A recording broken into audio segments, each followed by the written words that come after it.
Persona 3 Reload. What's not to be said about this game? A beloved game in the franchise receiving a modern makeover in the vein of the success of Persona 5's stylish visuals and presentation. Weird relationships that catch you off guard and you just can't help but connect with. And a set of teammates that'll never leave you no matter what.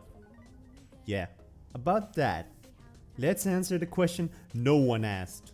Can you beat Persona 3 Reload using only the protagonist on Merciless difficulty? As this is my first challenge run, I'm keeping the rules fairly flexible. Number 1. I will be beginning a new game, not New Game Plus. Number 2. I'm allowed to use any persona except DLC personas. Number 3. There are moments during the story which force the player to take a team with them.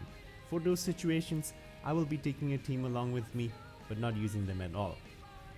Number 4. I am following the 100% social link guide. Part of the reason for this rule is mostly personal, as I've never managed to 100% all the social links in the game, so I thought it to be a great opportunity to try and achieve this.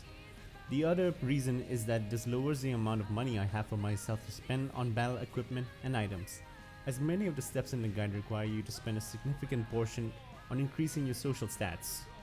With that out of the way, sit back and enjoy the video.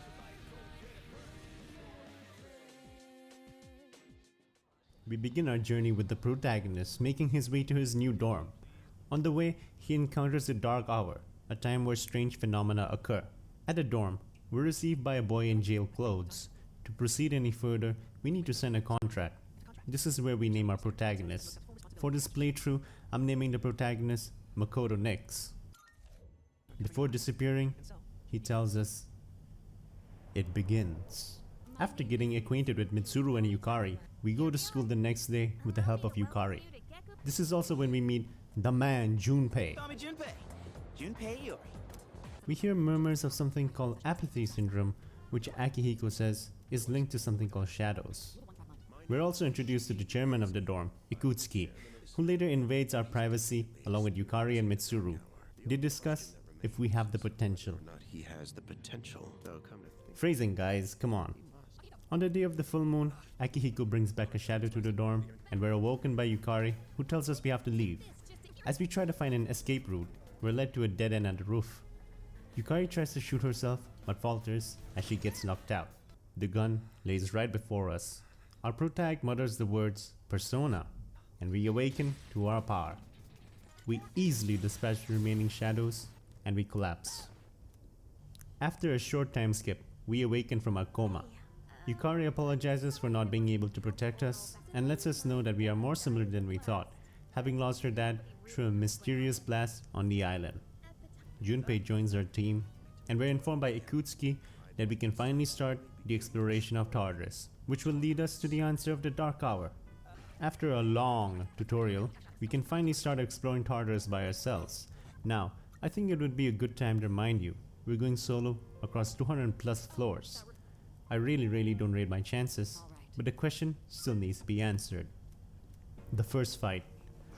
Alright, let's see what we're dealing with here. This fight isn't much of a problem actually.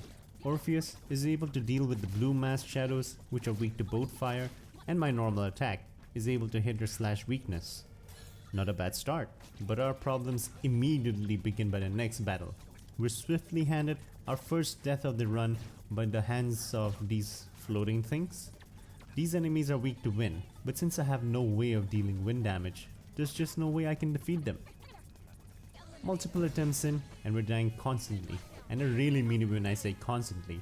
Every time I set out to defeat shadows, one way or the other, I just die.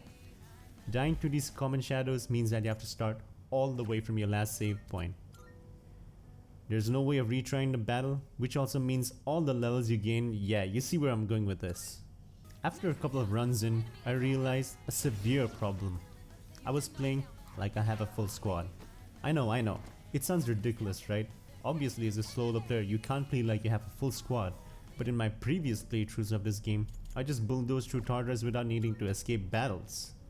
Needing to escape, From this point on, I started to utilize the escape tactic for enemies that I was certain I couldn't defeat. Escaping in this game works by taking multiple turns to find an escape route. At least in the early game, this takes about 3 or more turns and there's no guarantee I get to escape fights. This also meant I'd be leaving the fight with lesser HP every escaped encounter. Another thing of note is shuffle time. Shuffle time is a post-battle mechanic where you get to choose cards that can aid you in your exploration, whether in the form of a persona, health regen, skill cards, or experience boost. You can also choose Arcana cards that have varying effects, except there's one problem. Shuffle time will always occur after a successful all-out attack that kills the enemies outright. Can you see the problem right now? Yeah, I don't have teammates. I will not be able to pull off an all-out attack ever. This severely reduces my chances of getting shuffle time. Shuffle time does sometimes occur if you hit an enemy's weakness or land a critical hit, but it's not guaranteed. A new addition to Tartarus in Reload are these destructible props that give you random treasure. These have a chance of giving life stones, which are an absolute godsend at this stage of the game, as these items restore my health without needing me to use my SP. Soon, I found myself grinding the shadows from the first fight of our run. Remember these guys? These shadows are the weakest and the easiest to deal with by far. The experience points they give is decent enough as well for our level. I did fight some of the other enemies once I had the spells to deal with them, but not as often as the reliable blue masked shadows. We thank you for your service. So yeah, if you're wondering, all I did for this Tartarus exploration was grind and grind and grind. Something that's a little unusual for a game series like Persona, where grinding is absolutely unnecessary. I could only reach the 4th floor on the first Tartarus exploration. Any higher than that and I could risk dying even more.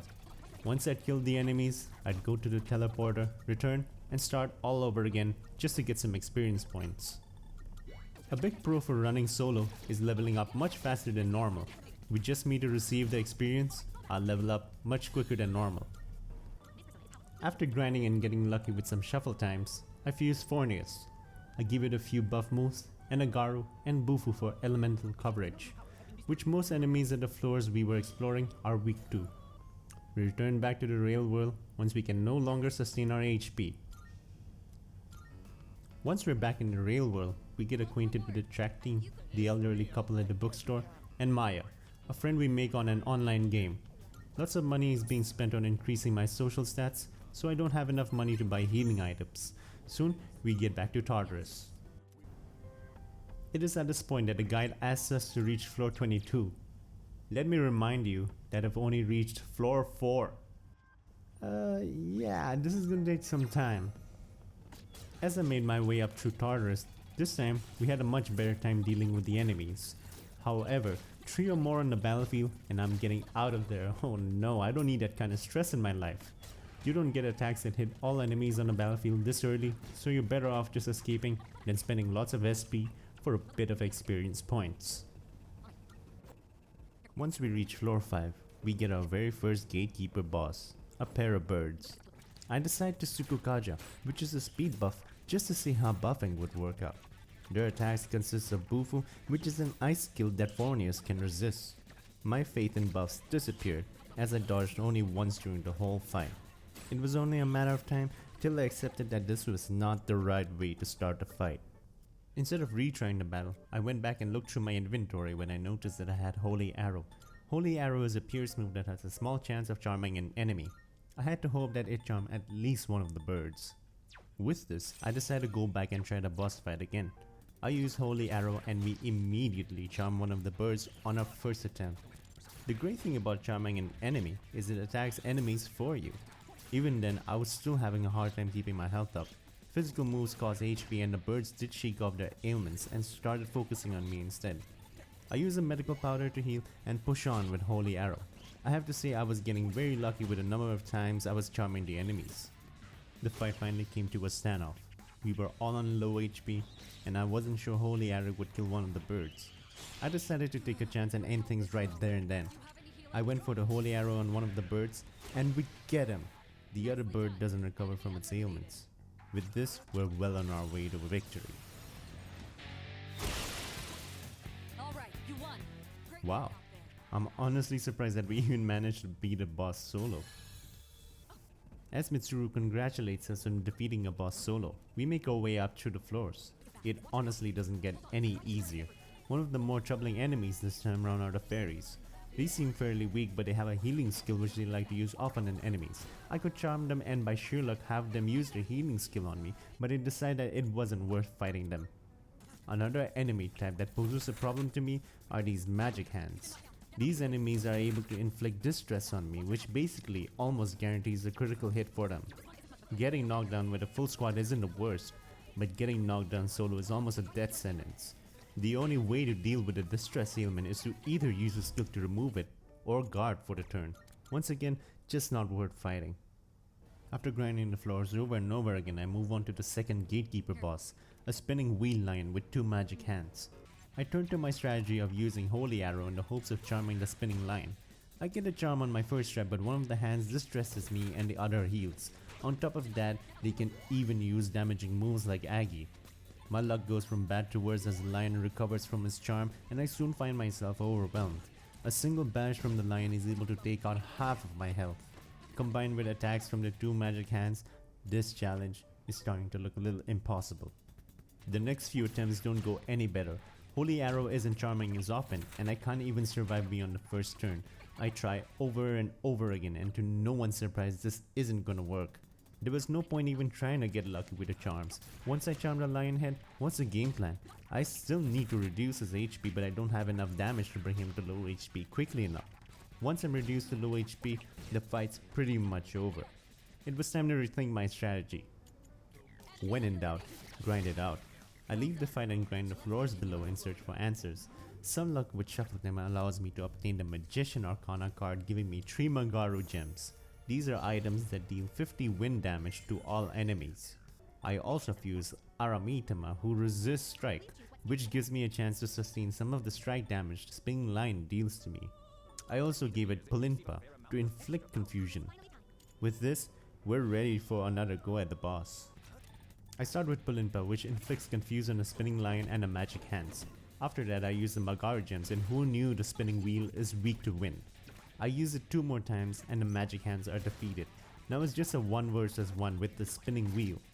I use a Snuff Soul to recover my SP when I almost died to a crit. I confuse it once more and switch to Fornace for wind damage. After a few more turns, the boss is taken care of.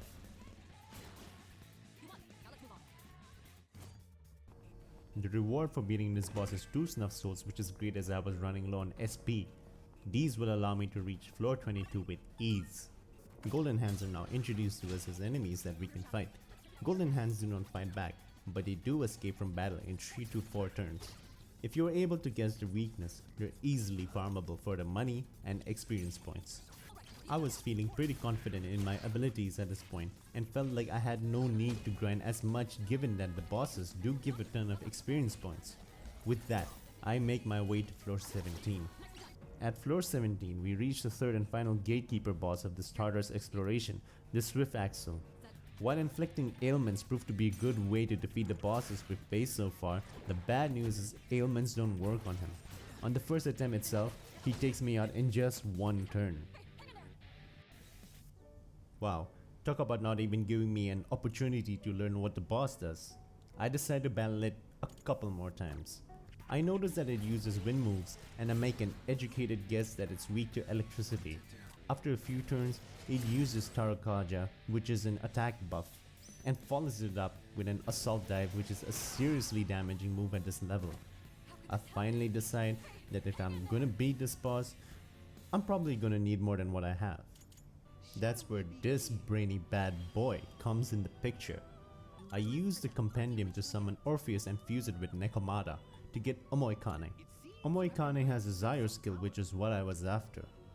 The ensuing battle is one for the ages. Spam Omoikane! Spam like you've never spammed before! There was no ounce of intelligent strategy to be found here. Basically, the whole fight watered down to whoever could knock the other one first. It was also vital to inflict a dizzy on the boss to defeat him. The first attempt I was so close, but he defeated me. The second attempt though is where it pays off. I used Holy Arrow as the killing blow and we finally defeat the boss with 1 HP and 5 SP to spare. Floor 22 was only a few more floors away. After dying to the enemies on the next floors over and over again, we drag our dead body to floor 22. That was pure pain. I decided to not return from Tartarus just yet. As this would be the last time I'd be in Tartarus until the story boss, I went to grind just a bit more until I hit level 14. I fused Slime for physical resistances and Unicorn for light damage. With that, we're ready for the upcoming story boss. We hang out with Kenji and advance his social link, as well as start a new social link in Chihiro, the treasurer of the student council. And now, the story boss. The moon is full. Mitsuru detects an enemy on the monorail and asks us to investigate with her giving backup. Akihiko makes us the leader once again. Who cares? They chose you, didn't they? You know. This story boss forces a party on us, so we have no choice but to make them come along with. Don't worry, I won't be using them, just guarding with them. We make our way to the monorail walking on the tracks. Getting in, we're immediately trapped by the boss Shadow. Junpei chases the Shadow defying instructions, but really he's just insecure that he isn't the party leader. We fight a few shadows, but they're not really much of a threat, and Slime is able to withstand a lot of damage thanks to its endurance. Suddenly the train starts moving and we're informed we're going to crash at this speed. It's a race to stop the boss. We then make it to the first full moon boss, the priestess. This boss has a timer that starts at 30 minutes, which she then reduces to a mere 5 minutes. To make matters even worse, she spawns 3 different enemies with different weaknesses that I don't know of, and she has an obnoxiously huge health bar. Luckily, I have personas that are able to block ice damage entirely, rendering most of her moves useless. But the part that causes a lot of trouble are the enemies she keeps on spawning. Since they're all of a different weakness, I have to switch my personas just to deal with them. But the moment I do that, the boss is able to hit me with its ice attacks. There weren't many opportunities to heal too, given that the enemy's damage output is far too great for me to out-heal. This is exactly how my first attempt ends. By the third attempt, I decide to use a persona that's immune to ice, so I use Unicorn. I managed to defeat one of the enemies she spawns, and I decided to leave one of the enemies on the field, since she doesn't spawn enemies if there's at least one on the battlefield. I found myself in a situation where I had to heal every 2 turns or so as the shadow kept punching me. After a point I felt this wasn't sustainable and killed it, awaiting for the next enemy it would spawn. Luckily, the third enemy she spawned only uses Kuha, a light damaging move which Unicorn is immune to as well. With no damage incoming at this point, the only battle was with the timer. I have never pressed the triangle and X button as quick as this. After spamming Kuha for about 4 minutes, I managed to beat the boss with 30 seconds to spare.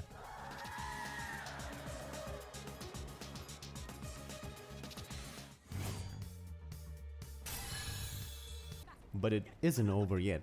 The train still speeds on and is just about to crash until Makoto stops the train. What a reliable leader. I'm sure he doesn't leave his teammates out to dry. And with that, we successfully overcome the first full moon boss. Before starting this run, I seriously thought that this would definitely be the roadblock of this challenge. I thought that there wasn't enough damage output from just one person to kill the boss, and that too within 5 minutes. Maybe this challenge can be done after all. In the real world, we befriend a grade schooler called Maiko at the shrine who can't understand why her parents are getting divorced. Junpei also invites us to the arcades and tells us that he feels like his life is going somewhere now with the new powers he's got. The third Tartarus exploration is now upon us. This time, the guide asks us to complete the whole block and earn 50,000 yen without counting loot. You know, I'm starting to feel a bit of deja vu at this point. The first enemies once again are the easiest to deal with and I die as soon as the second battle. You know what? Maybe the problem are the personas I have. I feel Slime and Jack Frost to get Berth. I'm so excited, let's try him out right now. Berth? There's no nice way to put this. Yeah, you're out of the team. But this is exactly why I can't deal with some of these enemies. The moment I try to find their weakness, I just die. I just have to get lucky, but it's better to escape in that case. Even when I do exploit their weakness, this happens. You've been knocked down. Get up quick. I am trapped in Persona jail. Get me out. So, after the usual pacing I got from the shadows, I reached floor 28, the first gatekeeper boss of this Tartarus exploration. Before we proceed any further, Fornius was serving me well, but the time had finally come where we had to part with it. We go back to the Velvet Room and fuse Gurulu, giving it most of the magic spells. Oh boy, the fourth gatekeeper. 3 birds. Their names were a dead giveaway of their weaknesses. Gurulu's doing a pretty good job so far. One single Aguilau and I'm dead. Gurulu, join Bareth right now. Dude, I just keep on dying to just one hit. Alright, that's it, don't care. You're gone, Gurulu. We fuse at Bareth and Gurulu for Jack-o'-lantern. Persona that's immune to fire? Why thank you so much, game. We're trying to fight this time. I focus on defeating the other birds first with Garu, since the firebird cannot do any damage to me. I eliminate the birds with a bit of help from Bufu gems. Alright, this should be an easy fight now. Firebird, you can't hit. Oh, now you wanna use a different move. This whole time you could have been using Power Slash instead, but no, you just wanted to use fire. Oh man, I hate you so much, bird. You know what, bird? Your mom didn't love you as a kid. Well done. Let's continue exploring. Phew. Alright, we're done with the boss. And then in absolute classic fashion, I dive more to these heat balances than I did against the boss. Can I be afforded a bit of a break? Maybe even a sliver? Oh. This is not good. I know what this means. Whenever you're in a boss room with no boss, that's the game telling you to save, cause what's up ahead is gonna be a bad time. Bad time being back-to-back gatekeeper bosses with no saving in between. Look, my sanity's in shreds and I can't be bothered. Let's at least see what's the first gatekeeper boss of this endurance run. Let's see what the big deal is. Oh, nice. This time the tables poison you on the very first turn. That's fair. At least the statue in the middle uses wind, so I can tell that Zio is gonna be its weakness. Okay, go back, give Zio to Jack-o'-lantern. And what the heck, I'm still dying. I'm hitting the weakness, but the poison is just killing me. And before you tell me to heal my poison, they immediately poison you again, so there's just no point. Okay, this time I go back again and I give Jack-o'-lantern not only Zio, but Bufu now as well. This time we should be able to put a dent on this boss fight, right? Right? It's just the first boss of the endurance run too. I reload my save file and look through the personas I can fuse. Fortuna is a persona that blocks both fire and wind? Where have you been all my life? Get in a team, man. This time, I've definitely got it in the bag. Yeah, poison me whatever, you stupid table. The good thing is, it's impossible to die by poison. The tables are finally gone. The bad news is, I don't have Zio on Fortuna, and I have no SP. Time to normal attack, I guess. Die. Die. Please, die. Just die already, dude.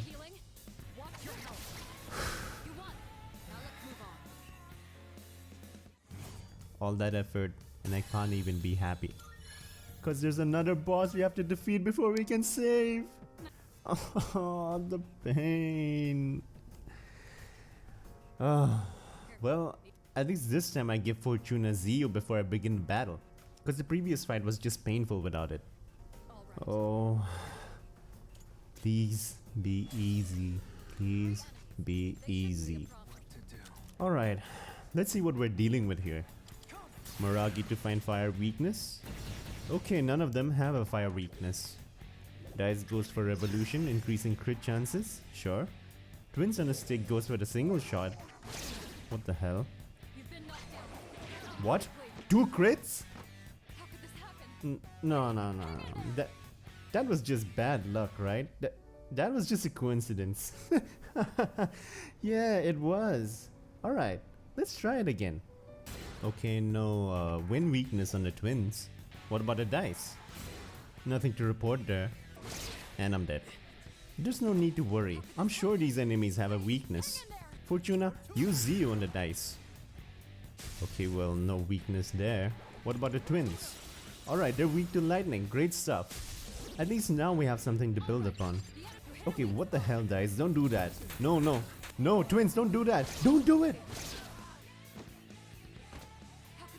Alright, fine. At least I know what the twins are weak to, so we can focus on them first. This dice, man. This dice. You know dice? You're a seriously nice guy to be around. You know that, right? Yeah. Okay. Now the dice gets to go first? That's not fair. Wow. Guys, this fight is starting to look a little impossible. Is what I would say if I was a quitter.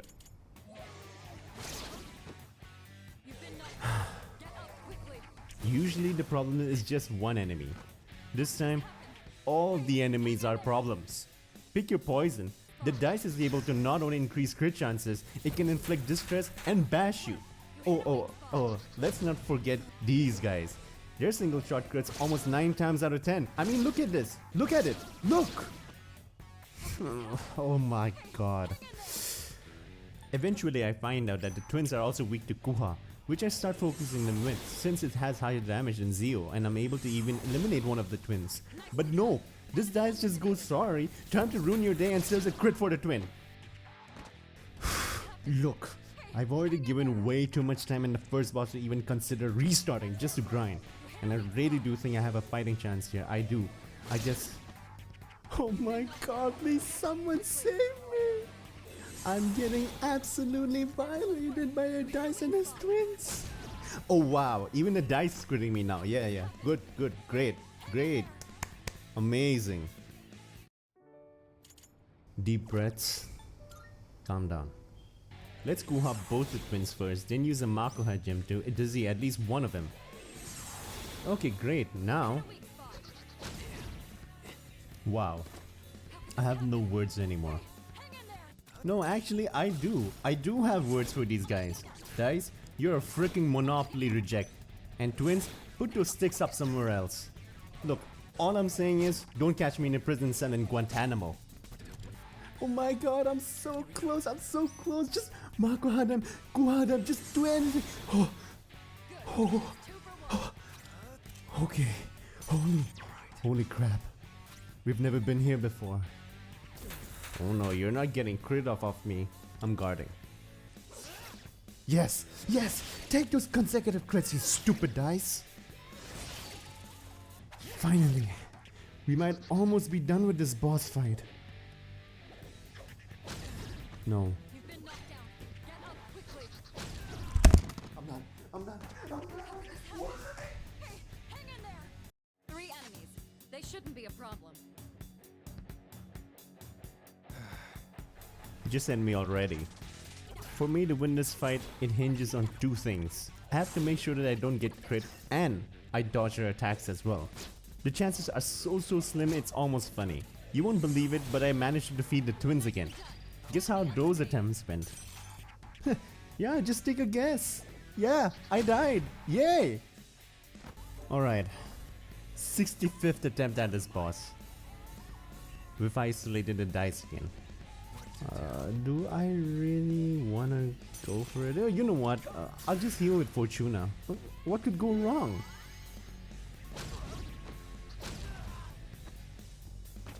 How could this happen? Hey, hang in there! You've rolled your last dice. Yeah, go ahead, you stupid dice. Just go ahead first. I'll show ya. I go for the twins' weaknesses first. Then go for a Fierce Sutra to increase my attack. Alright. No crits, please. Please, I'm begging you. 2 HP. Oh my god. At least I'm still alive. Go for the weaknesses again and go for a healing item. 200 HP antibiotic gel. Alright, done. Okay, no crits please again. Okay, dice goes for Bewilder. That's not ideal. 80 HP left too. Go for the weaknesses again. Now what do I do? If I heal, I'm left open to a crit. If I remove distress, I'm left at 80 HP. I decide to guard. 24 HP gone. And a dodge, let's go! You avoided it. Dice goes for revolution. This guarantees me eliminating the other two enemies. Now it's just me and you, Dice. Before I do anything further, I switch to Chimera to resist strike damage from the dice. Then I go for my heal. I make sure to count how many turns it's been since revolution ended. I get to ensure my heals that way even if he distresses me. After I knock it down, I make sure to distress it. I was confident enough to use physical moves at the cost of my own HP like Power Slash. No. Not the crit again. It went for revolution. You know, Dice, you're a special kind of stupid. Time to end your sad existence. All right, you won. All right. Great work out there. This screen. I haven't seen it in a long time. You're as beautiful as the day I lost you. And finally, after that, we can see that we take down the final gatekeeper boss of this Tartarus exploration. That was 20 minutes well spent. Hey Mitsuru, update me on the situation. Oh yeah, I got that. Wait, what? What did you just say? There's another gatekeeper boss? Don't you think 3 is enough? So we have one normal gatekeeper boss, an endurance runner bosses, and now a final gatekeeper boss we have to complete in one go? Mitsuru, you always had a sense of humor. I always knew it. Oh my god. It's actually real. The enemy's nearby. There's another gatekeeper boss. Oh my god. It one-shots me. Slightly miffed, I can't lie. Even without a weakness hit, it still takes away more than half of my health. And as it turns out, it has no weaknesses. This is looking grim, guys. Well, I mean, it's possible to hit it with distress, so maybe there's a chance. It does less damage with distress too. Anyway, it wasn't looking possible with the set of personas I had, so instead I started grinding for experience points once again. So while I was scouting for personas to fuse, I noticed Takemi Nakata, which is a persona that has Auto Rokukaja, which allows me to buff my defense at the start of battle without taking a turn. That's when I noticed I can fuse Lian Sheath, a persona which I was interested in for its level 23 ability that is Spirit Drain. For this fight in particular, it would be helpful for its diorama to out-heal the damage the boss deals to me. At this level, it basically almost fully heals me. I also fused Naga with some buffs like Tarokaja and Tsukukaja. It dawned on me that to beat this boss, you're gonna need buffs which I've been ignoring since the first ever Gatekeeper boss. It also learns Torrent Shot and Bewilder. I gave it the Rokukaja skill card and the Dodge Wind skill card to increase evasion against the boss's Garola. I go to the clock and use up 7 Twilight Fragments to recover my HP and SP to full. With that, we can fight the boss again. I make sure to Bewilder it every time it goes down. That way it reduces the damage it can deal. On top of that, I also use Rokukaja and Tsukukaja whenever I can. The Distress allows Torrent Shot to crit most of the time. And the Diorama on Lian Seed, well, heals most of my health back and allows me to sustain the damage dealt by at least a turn or so. Halfway through the fight it uses Marakunda, which didn't pose much of a problem. I was still reaching dangerous levels of HP, but I managed to grind it out and get the victory. I didn't know it was possible. We're finally done with all the Gatekeeper bosses this time round. At least until the next full moon. Quite a doozy. I grind a bit more and explore the lower blocks for some treasure, and then I leave Tartarus. Akihiko invites us out for a meal where he gets recognized by 2 fangirls of his. These 2 girls then get hit on by a gang of men. We intervene and Akihiko is challenged to fight until the cops show up. Our cop friend Kurosawa-san gets us off the hook and tells us that the notorious gang don't forget quarrels too easily. I'm gonna do some jogging on the way back. You wanna join? Yeah, but what about our meal, Akihiko? Good answer. Akihiko is ready to join our expeditions to Tartarus and tells us that another Persona user has been found, Fuka Yamagishi, a junior of ours at school. However, she may be too sick to join us in battle. Rumors of bullying then spread around the school. Yukari then notices two girls who make fun of someone they were bullying. All of a sudden, one of them hears a voice that calls out to them. It turns out the next day, the girl hearing voices was found unconscious the next day outside the school gate. Junpei later hears from his friend that the girl who was found unconscious walked into school that night under the calling of a ghost. We are then tasked to investigate if there really is a ghost haunting at school. Yukari decides that to find out more, we're gonna have to go to the place behind Tatsumi Port Island, which is basically not our kind of crowd. Junpei has his reservations and tells us that it has a terrible reputation. That place is seriously bad news. We Oh, really it'll have to be go there? fine, Junpei. Up until now, all Yo, Akihiko, what's up? Yo, What? Dangerous places? Nah, not at all. Injuries? Hardly. Seriously? Oh, come on, it'll be fine, Junpei. Man, I feel sorry for you, Goatee. This bitch is a real pain in the ass, isn't she? Damn, told you we shouldn't come here, Junpei. Akihiko's mysterious friend, who we now know as Shinjiro, saves our skin and tells us the information we need.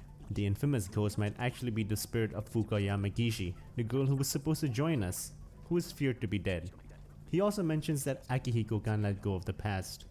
We finally reach the day of the second full moon boss, but first, we must investigate the case of Fuka Yamagishi. We find out from Natsuki, a bully, that they trapped Fuka inside the gym overnight.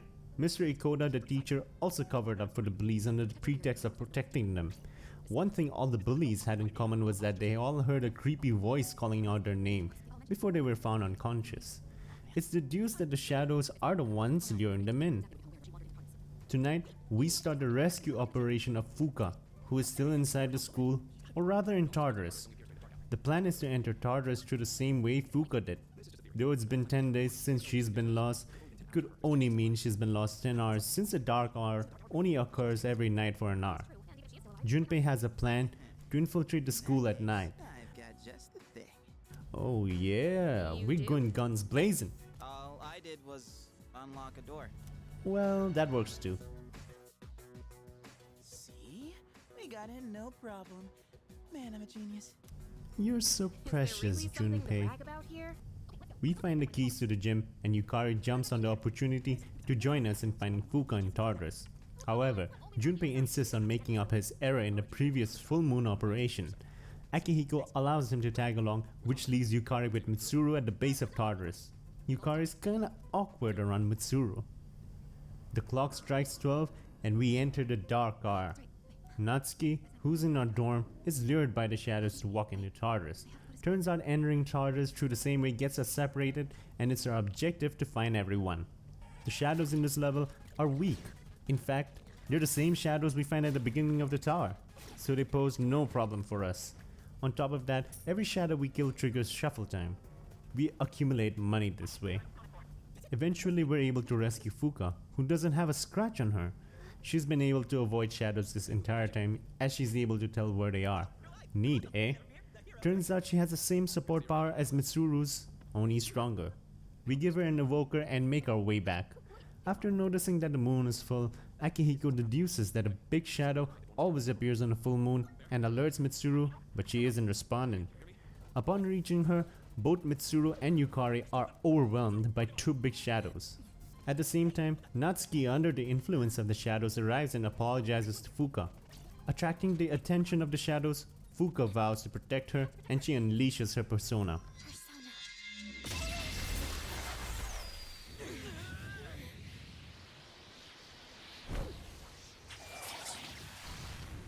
After that story dump, we're able to begin the boss fight.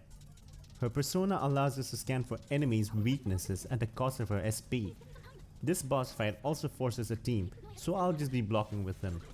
The gimmick of this boss battle is that they change their weakness every 3 or so turns. The Empress shadow on the left will always have a physical weakness, and the Emperor shadow on the right similarly will always have a magic weakness. I use Fuka to scan their weaknesses again. This time, the Empress is weak to strike, so I switch to Oberon to take care of it. I take out the Empress with relative ease, and switch to a persona that knows Bufu to deal with the Emperor. Akihiko is seemingly taking all the aggro, so it's making the fight a lot easier. The Emperor goes for a paradigm shift the third time, so I use Fuka.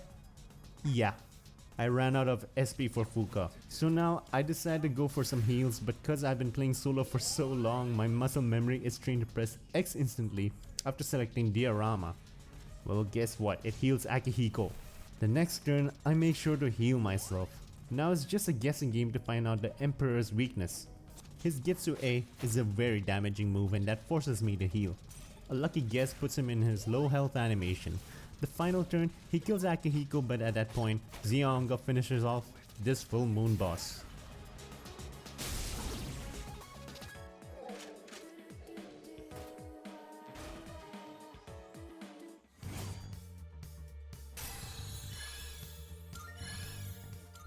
Fuka collapses due to exhaustion, Natsuki apologizes, and we save the day. All in a dark hour's work.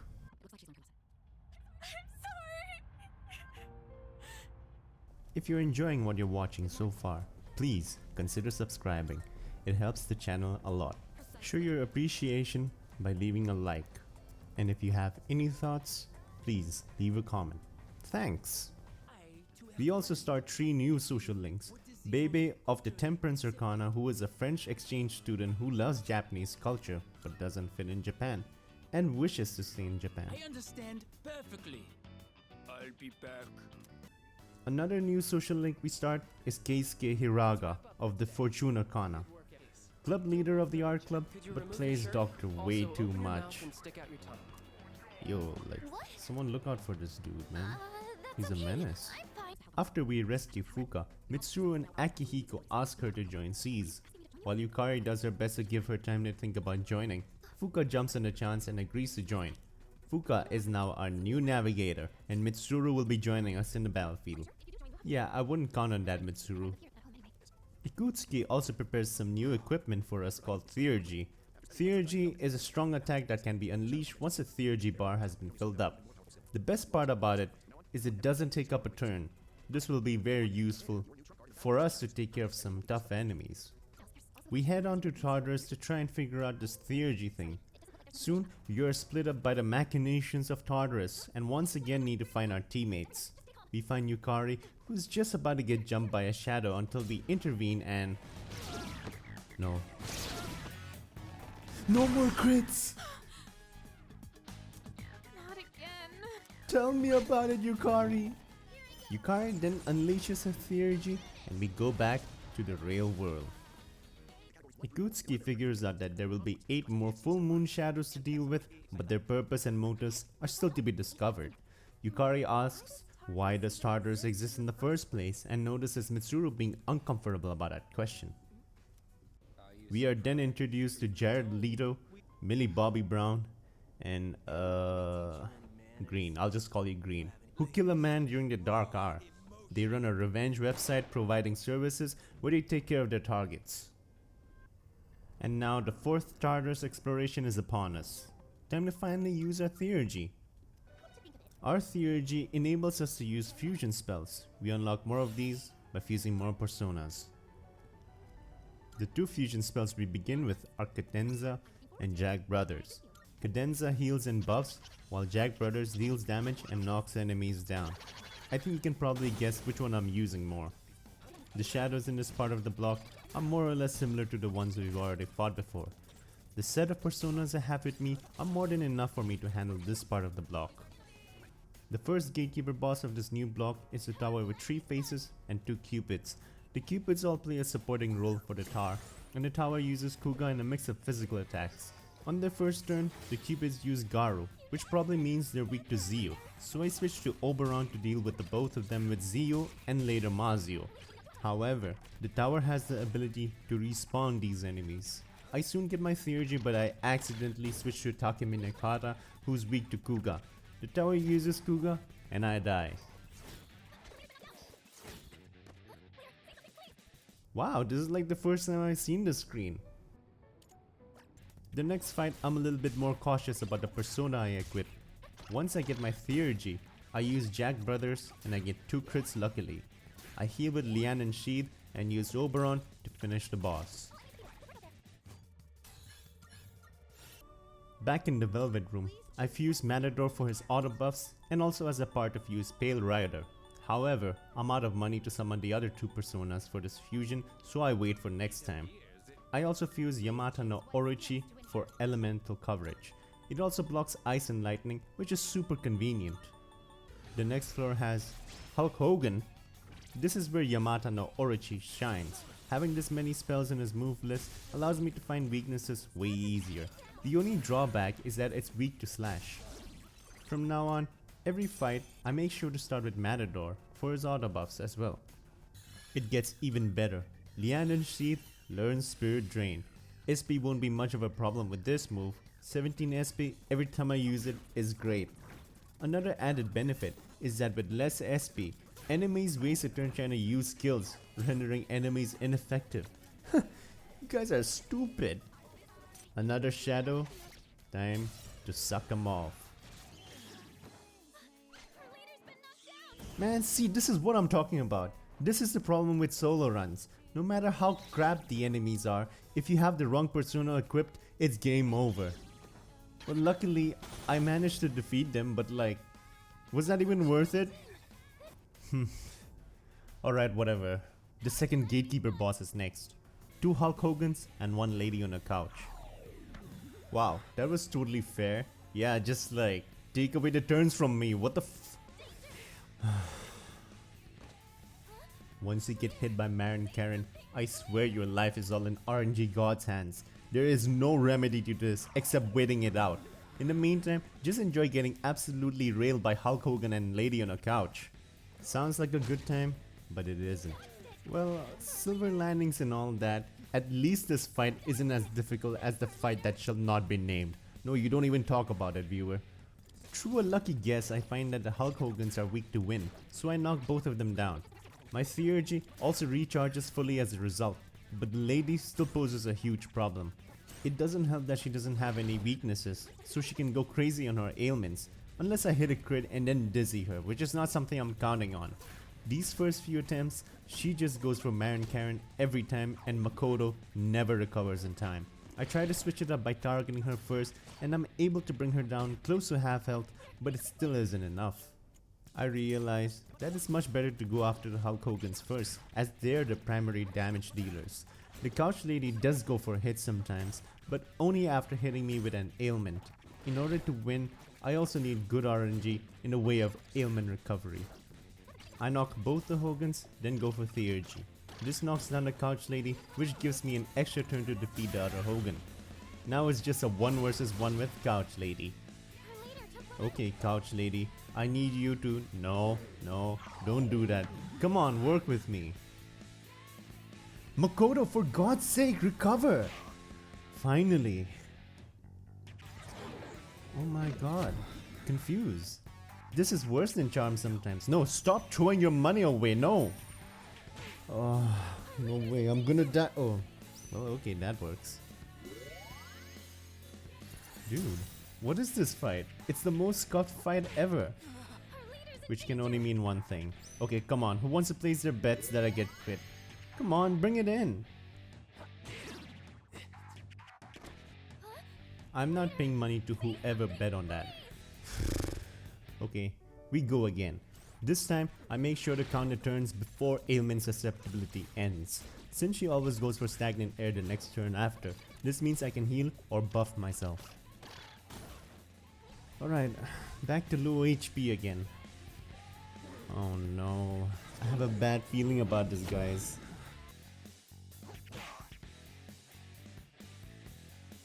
She's going for hit again? Oh my god. Oh, what a dodge. What is this good luck? I'm healing too? We're back in business. No! No, Daisy!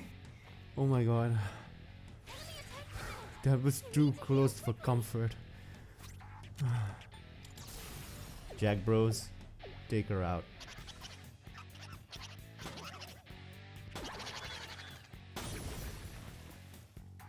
All enemies defeated.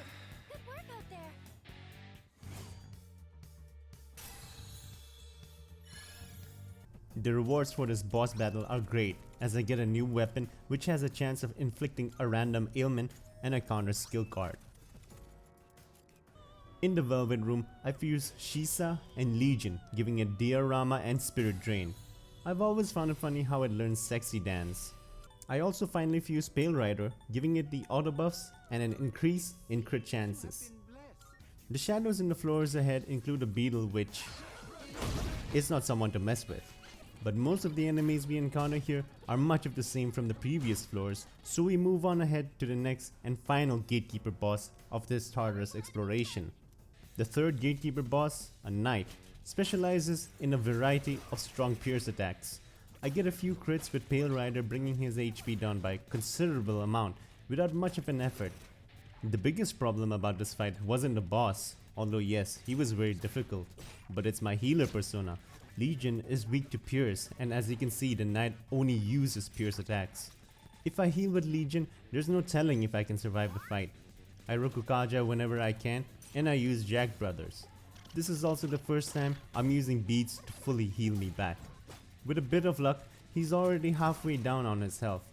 For a first attempt, this is going really good. However, I was really starting to feel the pinch on my healing items. Yeah, I know I have more than 10 life stones, but the problem isn't about how many healing items I have, it's more about how much of my health is healed. On top of that, the boss's attacks were starting to land multiple times, which meant I had to heal more. Whenever I healed to full, his attacks would bring me back down to half HP. With my Rakukaja upkeep, I was really losing a number of turns where I could deal damage. I decided to stick with Shisa as my persona for this fight. I managed to bring him down to really low HP, but he lands a crit and Makoto eats a mouthful of Tartarus floor. I wonder how it tastes like. The second attempt doesn't go as well as my first. Those crits in the first attempt really set me up for the long haul. I try healing with Legion, but he lands an attack and that gets me on my butt and I die. If anything, this fight taught me that in order to succeed, Legion cannot be my healer. I reload my latest save and I go to the Velvet Room to fuse Takemikazuchi, giving it Spirit Drain, Crit Rate Boost, and Diorama. An added bonus is that it also learns Auto Tarakaja, so now if I want, I can get all the 3 auto buffs together. I give the boss another shot. Having the heal on a persona that isn't weak to pierce is a game changer. Takemikazuchi also has Yonga, so that'll be my main damage dealing move. Like always, I switch to Shisa for Rakukaja.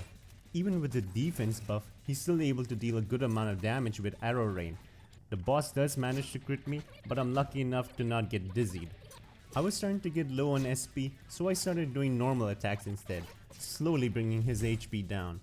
I managed to get both Theurgy and Oracle at the same time, so I used Jack Brothers to knock him down and Oracle to heal me up.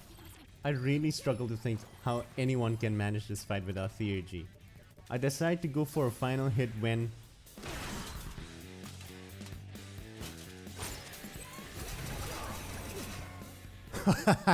you thought I was gonna die, weren't you? I'll just heal with Takemikazuchi and finish this boss the next turn. Ah, alright, he's using Torrent Shot.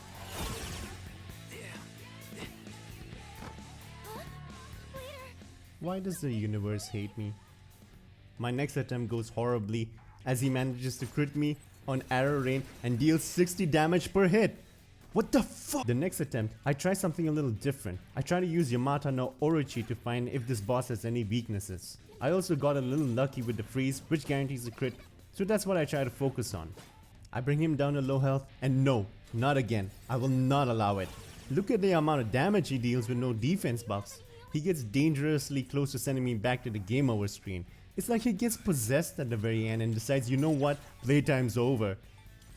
Okay, I have a decent amount of health and defense buffs. Alright, go for the kill! Why did you miss? Arrow Rain, oh no, not like this.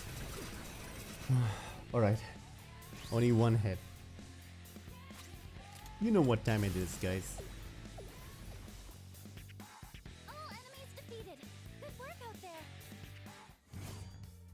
Now that was freaking hard. The rewards for that fight are minimal. All we get is a Soma, which I'm not complaining, but for that effort, it wasn't worth it. Now that Take Mikazuchi and Shisa have served their purpose, I've used them both to form Jigokuten, who is a strong physical attacking persona with lots of crits. The floors above don't pose much of a threat. The shadow worth mentioning though is the Lustful Snake, which is required for making Elizabeth's quest easier. And guess what it has? Marin Karen. It manages to knock me down and charm me again, but I recover the next turn.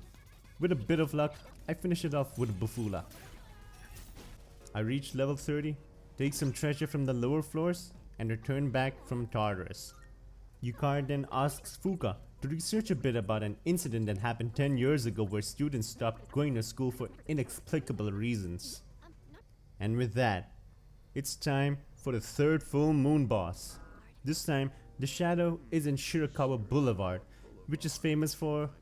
Come on, Junpei, You've heard explain about it. Right, Fuka? Where people go to, you know. What? Come now, don't let your imaginations get carried away. They're no different from any other hotel. The rooms are just Okay, a bit more- Ikutsuki, I didn't ask for your opinion. That's all.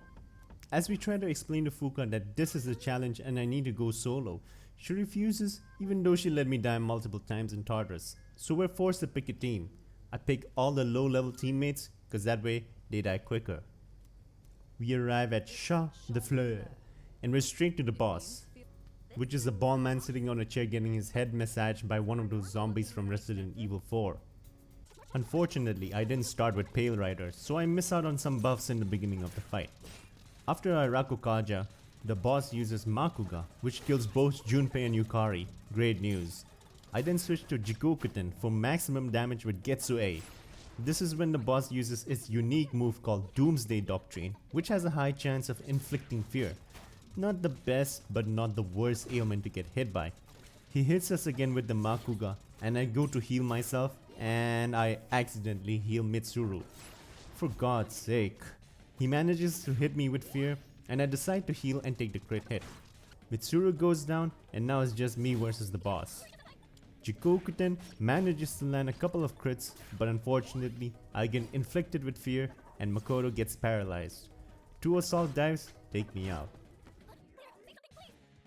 On the second attempt, I make sure to start the battle with Pale Rider as my persona to give me Autosukukaja and Rakukaja. On the second turn, Jigokuten hits the crit and we deal a good chunk of damage to the boss. After the Theurgy, I decide to go for Sukukaja in hopes that it increases my evasion against Doomsday Doctrine. It doesn't. Thankfully, I have a good amount of Disfears with me. Jigokuten is also resistant to holy damage, so that's the key to winning. After enough turns, I use Jack Bros and hit the crit with Jigokuten to defeat the boss. Pretty easy full moon boss, I must say. Except that's not the end. We get trapped and then we stare at a mirror with no reflections. We then cut to Yukari taking a bath. Okay, what's going on here? Makoto then battles his whatever the opposite of post-nut clarity is, prenut delusions, and breaks free from the hypnosis, and all we get from that is a slap. We then reunite with everyone on the second floor. In order to fight the second boss of this full moon, we need to destroy the mirrors that don't have reflections. So we go entering rooms, disturbing all these coffins' privacy, and oh. Do you mind if I just scoot over there? Yeah, just let me break. Alright, perfect. I'll leave you guys to your game of Twister. Anyway, we reached the second boss of this full moon. A floating spiky heart is what we have to deal with. I start off with Revolution to increase crit chances and go for successive Getsue. By the second turn, it goes for Diorama, healing 1500 and all its HP back. Okay, that's a bit of a problem. But that's not even the worst part. Yeah, this boss is another one of those bosses that inflicts ailments. Guess which ailment she inflicts? A heart? Oh come on, you know what it is. Yeah, the worst one. I get charmed instantly and now I've lost all control. It then follows up with a move called Heartbreaker that deals more damage to charmed enemies. Well, at least I'm not charmed anymore, so I guess that's a good thing, right? I Rakukaja, and it still deals more than 100 damage on Agidyne. This is crazy amounts of damage. I try to heal, and yes, of course I get charmed again. It then Agidynes me, which Jugoku-ten is weak to. And it's time to lie down, Makoto. I try again and now Makoto is killing his own teammates, which I guess isn't a bad thing. The biggest problem is the charm ailment. It hits without fail. I swear it's impossible to dodge it. I was scared of what it was gonna do next, so I just guard, and yeah, it doesn't end well for me. At this point, I honestly thought the challenge wasn't doable. A boss that can heal and deal a ton of damage, plus Marin Karen? I couldn't give up. I had to get this boss now with the personas I have. There's no velvet room during these boss fights, so I have to finish both bosses of this full moon. Otherwise, I'll have to start the whole boss sequence all over again. I didn't want to do that, nah, I ain't doing that again. Until it hit me. Notice all my teammates managing to dodge the Marin Karen? All this time, I thought that there was no way to dodge ailments and it was a lucky roll. It turns out, guarding the turn before it charms actually allows you to dodge a charm. With this newfound tactic, there was some life in the fight. However, it was still dealing an amount of damage that was too much to deal with. I go for a heal and I get charmed. Once you get charmed, it's over. I started to notice some patterns with this boss fight. It always goes through a set of moves, starting off with Holy Arrow, then Marin Karen, then Diorama, followed by Seductive Breath, and then Sexy Dance. After that point though, it started to confuse me a little. Predicting when it was going to use Sexy Dance wasn't only the hard part, but when it uses its damaging moves as well like Aegidine and Holy Arrow. Also, you think it follows up Sexy Dance with Heartbreaker, but instead it goes for Aegidine. Having my heals on a persona that has a fire weakness wasn't helping as well. After a few more attempts, I give up. I had to accept that my personas weren't good enough for this fight. So guess what? I had to go all the way back to my latest save point. I go back to the Velvet Room and fuse Lamia. Lamia learns Resist Charm innately, so that'll help me in dealing with the boss's charms. I also fuse Baphomet for magic damage. I also buy a Resist Charm accessory from the police station. To cement the charm resistance even further, I already wear an armor that has Resist Charm. I wear all these three together at the same time. Yeah, I know they probably don't stack, but I was desperate at that point. Alright, I've selected Lamia. I'm wearing charm resistant items. This has to work out, right? What the hell? It doesn't work? You wanna know what the best part is? The best part is, the game clearly says I resist charm, yet I get charmed. Does this look like resisting?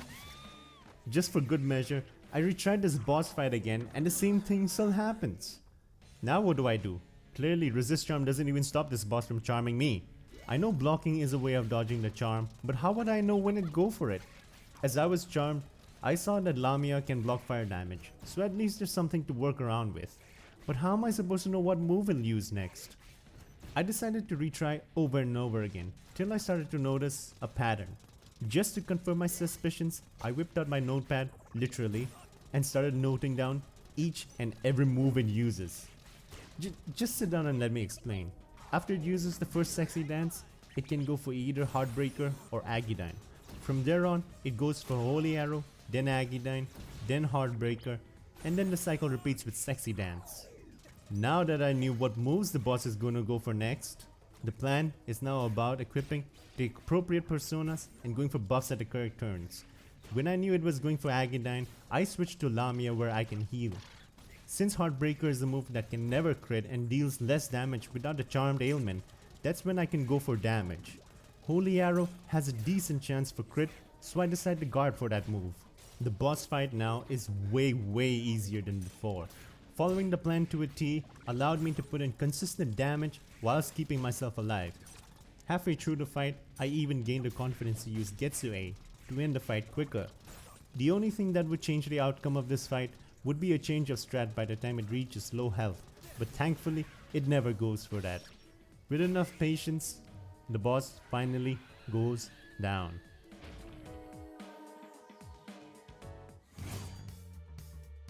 That was tedious. The other members congratulate me, but Junpei starts getting jealous of me. This whole time, we were also being watched by Jared Leto's crew, curious to determine if we're allies or enemies. We report back to the chairman of the dorm about the results of our fight, when Yukari suddenly asks Mitsuru if the accident that happened 10 years ago is related to the Dark Hour. Mitsuru tells us about her grandfather's ambitions to harness the power of shadows to create something that can control time and space. But the experiment went wrong, and the explosion and release of shadows altered the nature of the world, bringing in the Dark Hour and Tartarus. As to why our school turns into Tartarus, that's where the experiments took place. Ikutsuki then tells us that the 12 shadows we encountered during the full moons are the cause of everything, and that defeating all of them destroys Tartarus and the Dark Hour. Akihiko tells Shinjiro that the Dark Hour can be eliminated. Mitsuru asks Fuka to infiltrate the Kiriju group's database to find out more about the incident. Junpei berates himself for not being good enough. Yukari seeks some closure from her dad's last letter and vows not to be like her mother. Everyone's having their moment. What about our protag?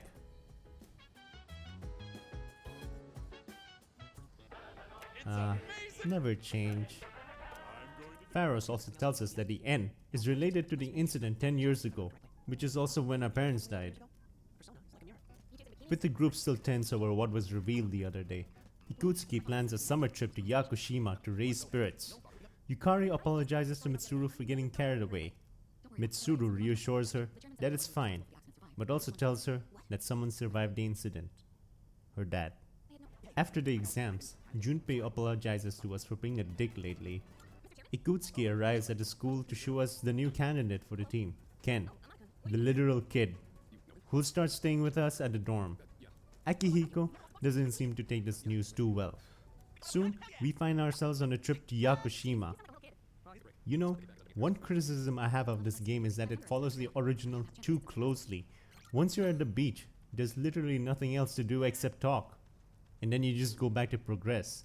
Seems a little abrupt. Mitsuru's dad, the one with the eye patch, intends to reveal the truth of what happened 10 years ago. Her grandfather wanted to create a time manipulation device. He plays a video recording for all to watch. The person in the recording seems to be a man who claims all responsibility for releasing the shadows. Yukari realizes the man in the video is her dad and runs away after learning the truth. She questions her belief in her dad and her motivations for fighting, but we're there to remind her to stick with us. I can't lie, this is one of my favorite moments in the game. There are not many games that allow their characters to express their thoughts the way Yukari does here. It really humanizes her. Why does Kirijo-senpai's father get to live? I'm a horrible person, aren't I? The next day, the girls are on a walk. Ikutsuki calls Mitsuru to help him find an anti-shadow weapon. Meanwhile, the boys are picking up girls at the beach.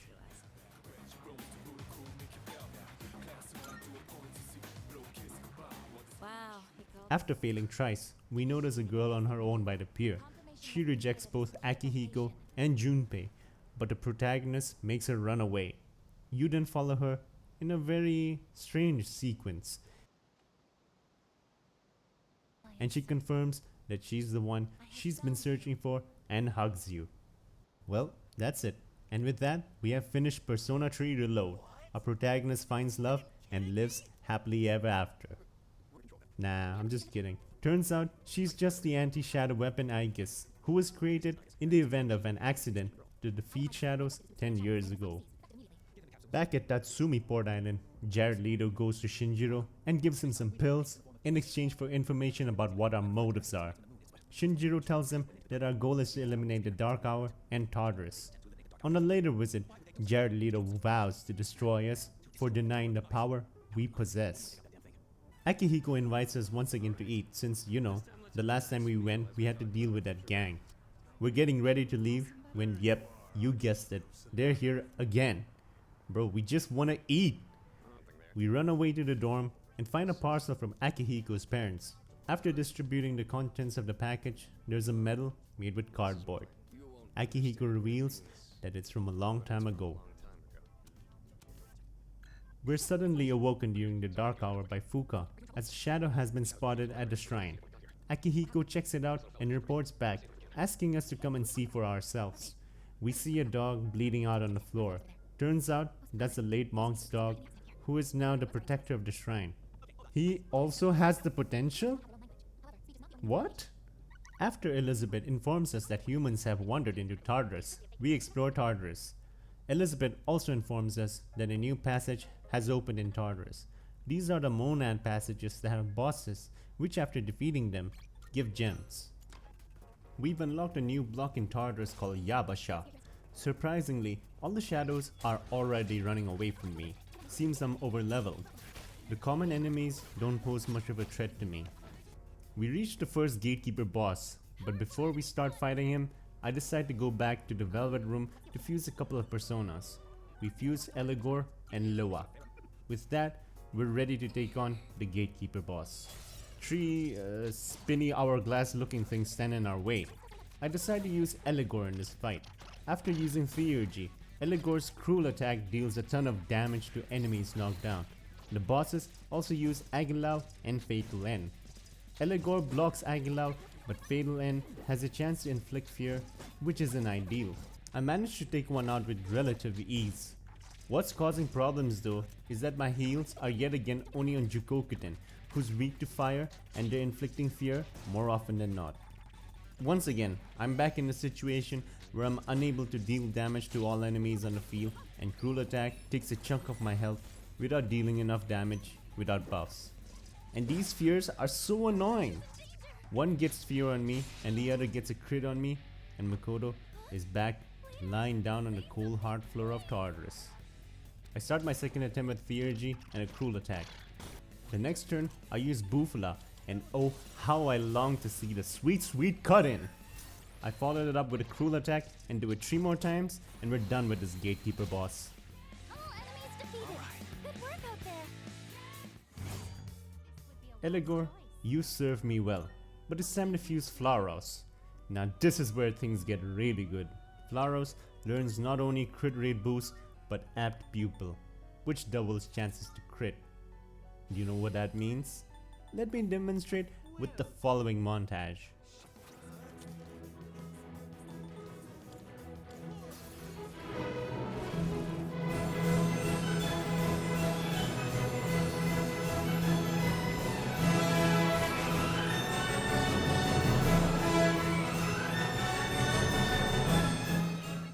I deserve this.